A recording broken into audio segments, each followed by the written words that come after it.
What do you think Peak has cracked about Gen Z that other people are typically missing out? But we conduct focus groups every Okay. single year. What kind of memories you carry between Alana, who walked into PeakMade offices in Yeah. 2012, versus you see a newbie who is just starting their career in student housing in 2025? The renter is completely different. How people buy looks very different. What they care about is very different than what they did back then.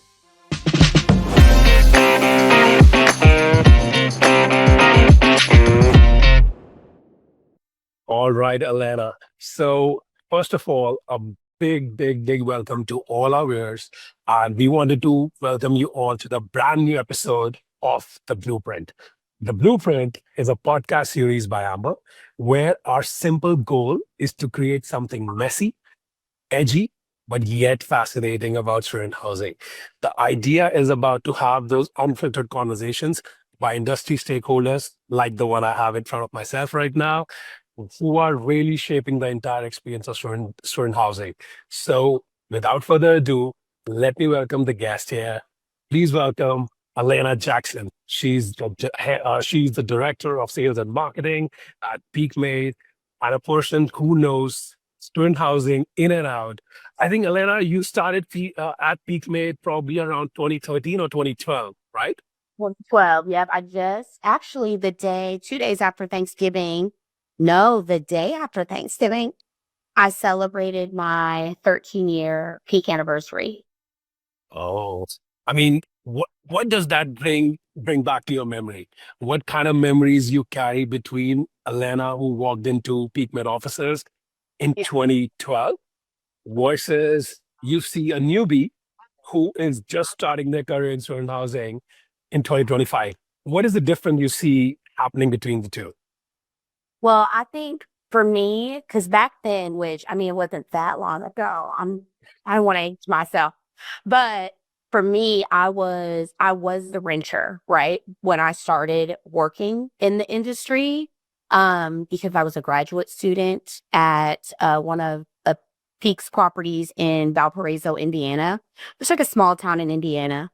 But I was a resident first, and this was by back when work for rent was a thing. So I Okay. was like, oh, that, I mean, to me, you can't beat that, right? So I had a Yeah. property manager who would come to my like job at a restaurant every other day or whatever to eat and chat, talk, whatever. And she was like, your personality is really big. You should really see if you would be interested in like joining sales, like doing sales at the property. And I was like, what? And she's like, yeah, like I know you're in school for marketing and all of that, but this could really be cool instead of having to work at a restaurant. So I gave it a try as a part-time leasing consultant, and I mean, she was spot on. I loved it. Getting leases and talking to people's parents and talking to my friends to get them places to live was not the experience I thought it was going to be. I thought it was going to be like some stuffy office job. It was not. It was actually a blast because then it kind of expanded into like doing the events of the leasing manager. Like I just kept elevating because I loved it. No one starts in student housing saying this is what I always wanted to do. It just kind of, happens that way. So I think the biggest difference between now and, then it's just, one, the renter's totally different, right? Like who I was selling to back then, like I said, was myself at the time and it was just easy peasy. Now, though, the renter is completely different. And so that's probably the biggest difference. It's like how people buy looks very different. So like how we're marketing is different. What they want is very different. Back then I was like, oh my gosh, if I show people amenities before I even get to the model on a tour, they're like effing up. But now it's like, I can have amenities if you cannot. Is the price right? And how big is the space? You know what I mean? So, and are y'all getting the basics done right? Like what they care about is very different than what they did back then. So that probably is the biggest like shift that I've seen over my 13 years. I will say though that the basics has kind of been like the foundation, no matter who the renter is. Can be in multi, can be in student, could have been then, could be now. The basics are what have remained the same. It's just that how they buy and what they're looking for is different. So Okay. yeah. Okay. That is a pretty interesting distinction, you know. So Yeah. whenever I travel to states, I make it a point that I sit in the canteen with the kids when they're eating. I actually go out to these communities and actually do tour, and I kind of see what kind of properties they are. One thing that has always struck me is that a lot of these kids are touring these properties either alone or with their Mhm. parents. And you mentioned something very interesting about parents. So that brings me to my next question. What does peak made mean to these two different groups in 2025? Or even, I mean, it is relevant as of today. What do you think peak made is as a brand for the kids and for the parents? Yep. So because it's been around for a while now, Yeah. I think for parents, let's start with them because I think it's a little more simpler with the student, believe it or not, than it is the parent. The student is like, are my friends living there? Great, sold. Is it clean? Are y'all taking care of it? Sold. Is the price right? Sold. Three things, that's it. For the parents, though, I think safety is a big consideration. And so we try to build a brand that represents that. Like each of our communities, we'd like to be, make a parent feel like once you leave your student with us, trust us, you can leave them here. They will be secure because I think that's very important to a Parents are actually very important. yeah. So we have these mindset. And I mean they're everywhere. They're all over our company website. That's what we try to, exude while we're on site. Our site teams are on site, our corporate associates are traveling to properties. And I oversee like our marketing support specialist team that we deployed to go help properties when they're in need. We had them, also represent those mindsets. One of them, it's my favorite one, is people matter most. And so I think we try to just make sure that our brand is that, right? And by people, I mean our customers, our client, our employees, that we try to extend that to everybody that encounters Peak. It's my favorite thing about, and it's why I show up every day. So I think for a guarantor, it's just going to be important that they feel like this is my kid's first home ever by themselves. I need to know that they are going to matter most. So like, you're not putting your business, business needs always over the renter because this is their first time and I'm going to leave them with y'all. So, and funny enough, my mom actually, even though I was very much an adult, y'all, very much a grown up when I went to grad school, my mom was actually the person who found the Peak property that I lived at. Okay. And then Okay. not, I did back then, I was nobody, the renter wasn't the person shopping, it was the parent. And that had been a big shit. But my mom was like, oh my God, I'm obsessed. I was all over Peak campus at the time. Peak campus's website.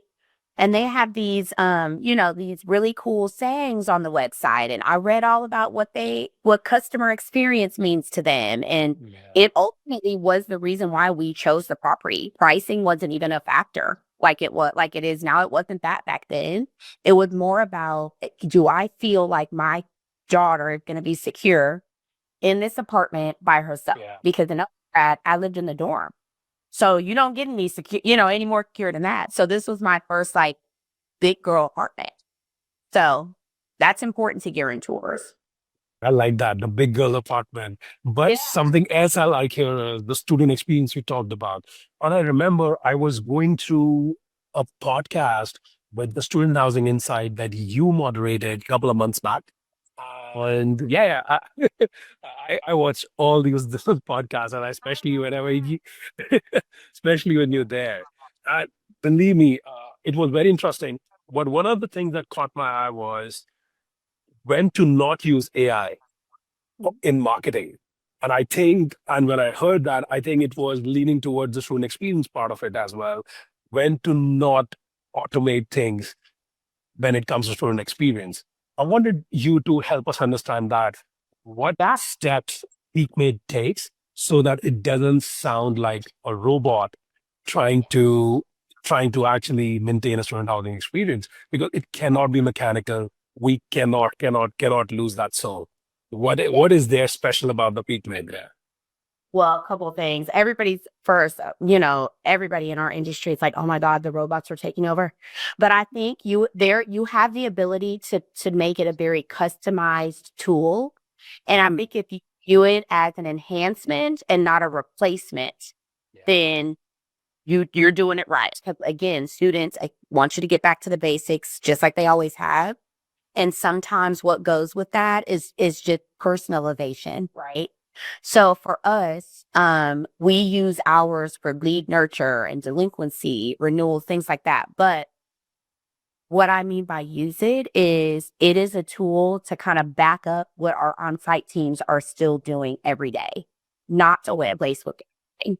So like a good example for lead nurtures, we still very much have a very robust personalized follow-up policy that like our teams, follow. They're still making personalized phone calls, following up on their own hot leads and building those relationships because it's just as important for them, to be able to experience that as an employee at Peak as it is Yeah. for the customer to experience the customer service from them. And so what we've done is kind of weave AI in on the back end of an already personalized follow-up. Okay. So that Okay. our response times are fast. Like, I mean, teams are busy. Like, let's be honest, if they're the first, point of contact, they're answering phones, they're making phone calls, they're hosting events, they're again nurturing those resident relationships. All the AI is doing is getting them the space and time to be able to do that, while also kind of following up on some of those renters that are taking a little bit longer to make the decision. Or, you know what I mean, making sure that like if a parent just has a quick question, we can use a knowledge base to be able to get that parent what they need while we're still focused on the customer experience for their student. But it's been a game changer for sure, but it's been one because we use it as an enhancement, not as a replacement, you know? So I we're still very, think this yeah, is what everybody should actually stick at large in their offices. sure. Enhancement, but not a replacement. And I'll Yeah. say golden words by Alaina Jackson because Yeah. I mean, For believe sure. me, I'm gonna market it like that because this is very, very interesting, and it's not only happening here. When you talk to people in SaaS, when you talk to people in FMCG, when you talk to people in hotel industry, whether these are the guys from luxury experience or business experience, it has always been a challenge where to draw the line between Yep. information and the client experience. And when we're talking about student experience, it's a very, very, very, very diverse crowd that we're talking about. I mean, just bucketing them as Gen Z doesn't help. There's a Gen Z that is moving away from home, probably a couple 100 kilometers while being in US. Then there's a Gen Z which is moving thousands of kilometers for the Mhm. first time in their life and then moving to a different country. Do you think these experiences also differ? I mean, do you think the Gen Zs that is probably moving within states and the Gen Z that is moving probably thousands of kilometers away from their home for the first time, their expectations differ? So I don't think their expectations do, but I think their buyer journey does, right? Mm. If I'm moving thousands of miles away, I'm probably starting much earlier than, a stateside renter that probably already has connections here and friends and recommendations. And so I think that is different, but I actually don't think that like what they're looking for and like what they want their experience to be is all that different. There might be like a few things here and there that differ, but not really. For the most part, they're like, we want a good experience. We want to feel safe. We want the best bang for our buck. And so I don't think that's different. I just think how they're getting to what their choice is looks a little bit different. Okay. Okay. Yeah, I think that also makes a lot of sense. It's the journey that might differ. Yeah. totally. And when we're talking about technology, okay, and again, this is coming out of a place of curiosity. I always felt, and it has happened to me multiple times. We included some automation in the team. We thought it will work. It didn't work. All right. And I'm a big fan of Rory Sutherland, who talks about automations being the bane of existence for customer experience. So you tell me, Alana, any random experience that you have, not necessarily in peak, but probably in the industry as a whole. Any piece of tech that you thought would change, or everybody was so bullish that it will change everything, and it went that, and it did not do anything. So not any that has gone just dud and not have been not been as helpful as I thought. Actually, for the most part, what I've seen be implemented has been, pretty good, or very helpful. I haven't seen anything yet that's been like, what on earth? Why did we do this? Or why would anyone do this? But I think it's because so many management companies, owners and operators are implementing AI or any technology alongside, again, like a personalized touch, or like still just weaving it into what they're doing instead of they take over. So for me, not really. We also have a really great relationship with Tour 24. So when we rolled out the AI for lead nurture and leasing, we paired it with, self-guided tours to just have a seamless experience for any renter that either, wouldn't have time during business hours to be able to tour or talk to someone in the office because the office is closed. So that it's like a well-rounded, after hours experience you could get, and just convenient. And so I think with both initiatives, they went really well. And I haven't really heard any rumblings around the industry either that are like, oh my God, y'all, we tried this and it was awful. I think centralization and the implementation of technologies like those two have actually been really beneficial. I haven't seen anything go bust yet, but trust me, I'm very loud about it if it does, because I'm like, we will not do that. We will learn from then, we won't do that. So no, actually, I haven't had any experiences or stories from other people in the industry either that are like, oh God, let me tell you what happened. Don't try it, you know? So, because I think people are still very cautious. So they're not just like they're not like, let's go. They're like, can I see a case study first? Or like, let me talk to some of my industry peers and find out how they're doing this before they're just rolling it out. So I think we've been cautious. We're like about it, but we're still like, let me really vet it out. Let's do some pilots, before Yeah. like company wide, we're doing this. So not really. I haven't had any crazy things. Yeah. Okay. Okay. I actually, it leads me to another curiosity of mine. I think Yeah. where, where, because I feel when it, in spite of having s- all the buildings say 96% say occupancy, or somebody having 93% occupancy or 92, of course location, price, everything matters, but I feel every brand has tapped into something that the other brand might not have, or maybe wanted to be different from.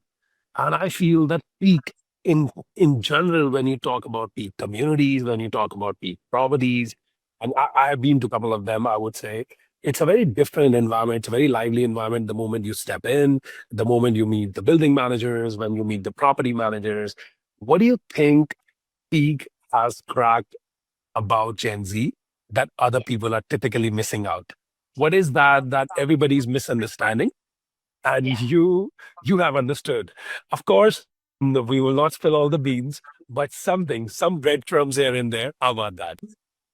That is a great question. First of all, I love that you said I've been to some, so it feels different. I love that. That means it's one stay. So so I will a couple of things. One, I'll go back to those mindsets. I think we do a great job from leadership down, like the trickle down effects that things like implementing mindsets have. We do a good job at saying, taking a big company and making it feel very boutique, right? Like still like treating each site team like, hey, this is what we're rolling out. You're a part of this decision. So like we get buy-in that way, and then they're doing the thing. So they have very much so adopted the mindset because that's the way we roll them out. And we also represent that at the home office. And so you believe it because it's true, right? People matter most and all of the other ones. But that for sure. And I think another big difference is I think when Gen Z hit the scene, everybody was like, we've got to do things opposite, very different than what we were doing. We need to follow trends. That's what they like. And I'm like, no, no, it actually isn't. Don't be as trendy. Don't, shape your strategies around trend because trends don't last. Again, go back to the basic, make sure that like the very like essential things that anyone, not just a Gen Z renter, but anyone would need to live. It's clean. You have proper signage so that they know where to go. You're like an effective communicator so that their guarantors are in the know as much as they need to be. And your residents and renters, know what's happening. Like we're transparent with pricing, like just the very basic things that I think people started to overlook with this generation of renter because they thought you just had to be trendy. No. Now, am I saying that like user generated content and making sure you have TikTok ads for brand awareness if you're at a new development, things like that are not important? Totally, I'm not. They are important. You do need that stuff because you need to be able to meet them where they are, and that's where they are. But I don't think fundamentally you have to change what your company represents and how you go about keeping up with your properties and what the standard is across the board for you to reach those renters. So I think that for sure is in the secret sauce. And I'll just give one dropping and hope, But we conduct focus groups every single year. We reach out to a handful of properties. We try to make them all different assets in completely different markets and, get real residents to tell us, how we can make our business better or if what we're doing is working and it's great, how, if there are any areas of opportunity with what we're already doing that's working, share that. But we get feedback from very real renters and very, real residents that live with us, to tell us like, hey, this is how we want to be sold to. We really enjoy XYZ about the experience. Keep that. We'd love to see XYZ. Add that. And so that is helpful. But to me, if you're not like tapping into your resident base to get that information and make changes and to shift and all of that stuff, you are missing out because those focus groups are a game changer. I think this is also the problem sometimes, and you can correct me if I'm wrong, but I feel sometimes this happens when companies start thinking downstream rather than upstream. Because something that you mentioned, and I love this, I think this is properly demonstrated in how the experience at the properties go at peak. Because what you said is you talk to those guys day in, day out, you try to understand what are they facing on the ground every day. How are they speaking to the focus groups? What should actually travel upwards usually travels the other way around. People think in boardroom meetings, there's a trend, let's capture, and then let's go from there. What it kills is when you bring that upstream, when you bring them downstream, you are leaving out very major stakeholders. You're leaving out the guys who have to implement that. You're leaving out the guys who actually saw something happening that could have changed everything, or they saw a part of experience that could have enhanced it. So I think, yeah, I love this. I love this. It's really important. It really is. And their boots are on the ground every day. So it's important that they, have what they need or feel like I have what I need to be successful and to represent Peak the right way. And I mean, I think we do a really good job at that. Really good job. Yeah. It leads me to my next segment where I wanted to keep it further casual. And I wanted you to tell me some of the stories that would have made to the Peak Hall of Fame internally, right? Something that you can definitely share with us, something that you can share with the viewers, something, say anything, maybe your student experience that stood out. So, Yep. somebody might have sent you an email that, hey, I love this experience. Something that your leasing managers or property managers at point of time tried and it went crazy. Do you have anything even remotely, if that Yeah. is, and Oh my you God. can share, it'd be great. I do. So I will, I'm not going to brag or anything, but There was a regional sales manager that, okay, cat is out of the bag. It was me, but we were like during COVID, and if you remember, that was a scary time. Everybody was like, It "What was. are you gonna?" You know, Yeah. we focus on people's like health and safety, not leasing numbers. You know, obviously, we all still have these jobs. Like, what Yeah. they do? It was crazy. Yeah.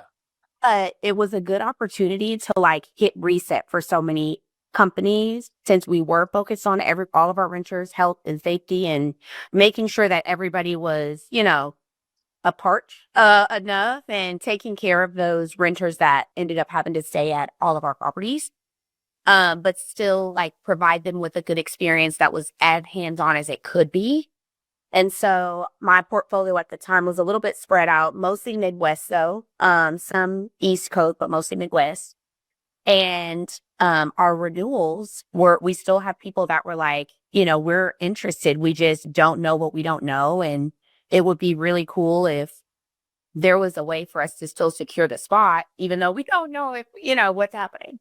So we came up with a program. I was like working with my RVP at the time and my direct supervisor, Ashley. You know Ashley. I know She Ashley. Yes. Yeah. Her and we were I don't even remember what we were on a call about, but we were just, catching up or working on something together. And I was like, I have an idea and I think it could be cool for like residents or renewals. And we could call it we could make it super exclusive. Like if you go ahead and renew and reserve your space, like you'll get all these perks. And I mean like really cool perks, not small things. So like a really big, merch gift that you could use or something for your apartment. Also a nice rent concession, just something to make people feel like, I need to do this still, even though everything is crazy. But, Yeah. I also would like to feel like y'all appreciate my loyalty through all the crazy. So we came up with this really cool program, and we're able to like roll it out during COVID, which was cool. Like right after COVID, we were like in the COVID hangover once everything kind of settled down and everything was almost back to normal, but it was a new normal. But we came out with this like killer program. And I'm like, oh my gosh, we all should have just been like sitting down doing nothing, but not at the, yeah. So it was really cool. It was a really cool experience to be part of something that rolled out company wide, but also, just really cool to be a part of something that made residents feel like, oh, y'all are still there. Y'all are still listening. Y'all still care about what we need after this is done. To make sure our spots are secured. Y'all are still giving us perks, a Wow. set of pink. And so it was really, really, it was great. It was a good experience. And it was just helpful all the way around. So I loved that. Loved being a part of that. And then I have That's crazy. yeah. That's crazy. While everybody was putting their head in the sand, one person decided, let me change the entire student experience journey, how people are rebooking, how people are actually booking their next accommodation. I mean, that's crazy.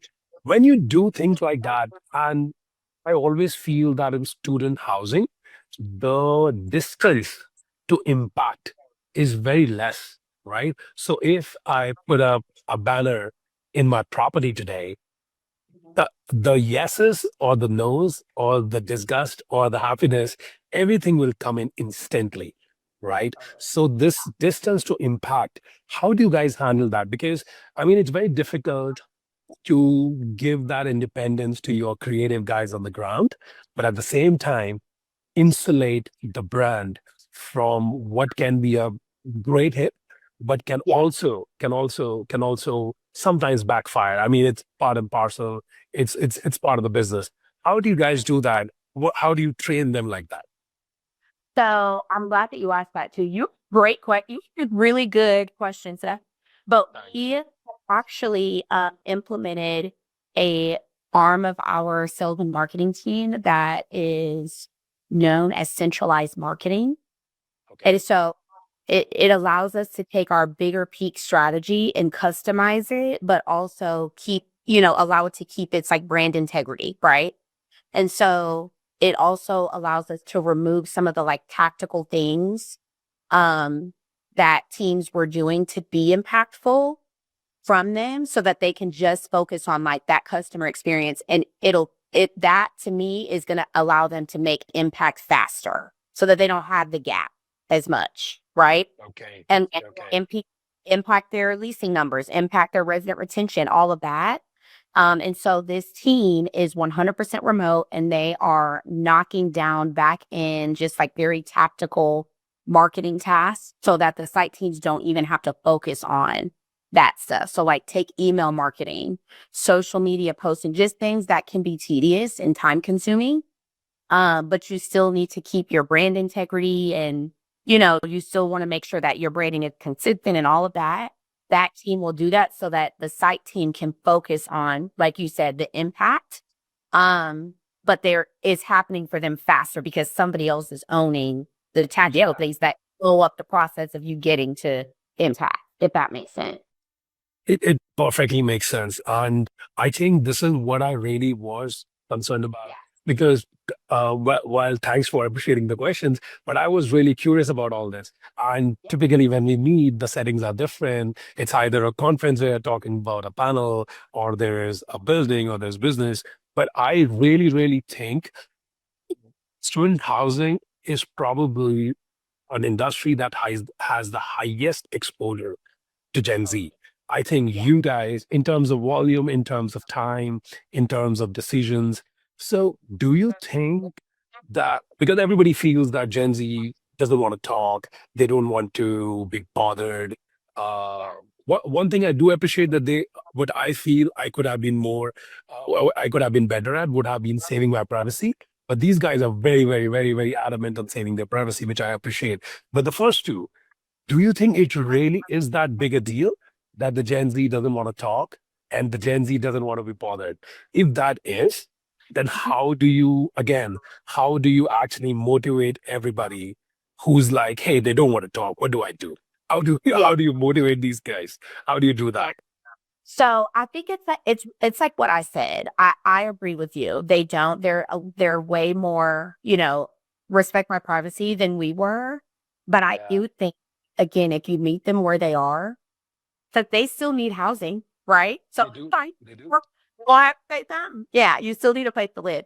But I think it's about like the tactics you deploy to get to them. So instead of traditional, like things that would work for me when I was a renter, which is like, give me your flyer, let me look at it, and I'll tell my mom about the price. For them, it's meeting them where they are. So, like, if you're not actively on social and, like, again, having your brand really well represented, or like they're all over TikTok, like if you're not running TikTok campaigns to get your brand out there, you're going to miss them. I think it's more about that. That's how we get the team. We train the teams to meet them where they are instead of just deploying things just to deploy them, because we've always done it that way. We're not a company that thinks that way. So our strategy is never that. Like, let's just, if it ain't broke, the thing is it is broke. So yeah, you got to shift it a little bit so that you can meet them where they are. But that has been very beneficial. We also, most of the people in the office represent who our renters are. So we have very diverse hiring practices I because bet. people don't want to see campaigns, and they don't want to see, email marketing campaigns and print campaign, anything like that, digital ads where nobody on them looks like them, or nobody in the True. office that's helping looks like them. So, True. you know, we want to make sure that like we are very diverse from that aspect. Again, meeting them where they are. Most of the people in that centralized marketing team are also the renter, so what better people to tell you how to rent to them than. So I think you have to be very intentional with things like that, because again, to your point, we have to respect their wishes. And if that is privacy, then that is what it is. But again, there is a service that we provide that they need.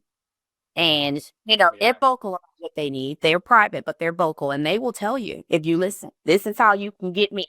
What is the price? And is it right? You know? I Um, think so. I think so. True. Yeah. You have to listen. Totally. Yeah. So that's our standard operating practice is, to work through our centralized marketing team to really allow the site teams to focus on that experience and like building that trust with that demographic. and meeting that demographic where they are instead of like wasting time doing, tactical things that are just not going to really move the needle or really help them make those connections with them. And it's been very helpful. Very. Okay. Okay. Yeah. I, I think, Alena, I'm I'm really, really thankful to you that you took out the time today and helped us out with laying down the template or a playbook of what peak means to student housing experience. Before you go, I just have a last question, and that is purely personal. I wanted to, because when I, so in a lot of part of the world, student housing is it's like a myth. It's like an urban myth. People don't know how to get into it. People don't know how to build their careers in it. I know so many great marketers who would love and who would kill to be in the student housing industry, but they just don't know a way in. So if I have to ask Alaina Jackson that what advice she would give to a 23-year-old or a 25-year-old person who would want to get into student housing, what is probably the most important thing that they should remember before making a career into this industry? I think one, they should have clarity on what it is, what aspect of student housing, because it's major. Like I think most people just assume, you know, all of it is sales. That's it. It's not. There are so many different verticals and opportunities within the industry. Business development for the industry is really big. Operation, there's so many things under the operations umbrella. So I think first they need to be able to be clear on what it is they want to do. If you're more of a sales and marketing mind, which obviously is cooler in my opinion, duh. But lean into opportunities that come your way in sales and marketing. And I think don't be afraid to start, like I said, being a part-time lease consultant taught me so much about what I needed to know to keep going. I couldn't have joined Peak as, a property manager from the jump. Never had in the industry. So don't be afraid to try some things on site that, will give you the foundation you need to learn the business, but have some clarity on which direction you want to go first, because there's so many. So learn about all of them. Learn about what it's like to be a trainer in student housing. Yeah. Learn what it's like to be an on-site team member, any one of them. And then once you have that clarity, I mean, don't let any opportunity pass you by, and don't be afraid to put your name out there. You never know. Companies are always hiring for so many different things that can turn into something. My role didn't exist 2 years ago. There was not, our sales and marketing team blended and then created some more opportunities. So like you never know. So don't be afraid, but just be ready, so do the research, find out what you want to do, and don't be afraid to put your name out there. But you got to learn it. So start on property. Starting on property is a game changer. I'm telling you. I think that is what a lot of people miss out, that they really want to get into the direct strategy from day one, and it's not about that. You have No. to start with the property. I'll take those words of wisdom right to end the podcast. But thanks, Elena. It was amazing. Again, I can't thank you enough for believing in the crazy idea that I had, that let's start this, let's talk to people, let's bring this out for the Gen Z. Thank you so much, Elena. No problem. Thank you for having me. I enjoyed it. All right. All right. Have a great day, Elena. See you soon. You too. Yep. Bye.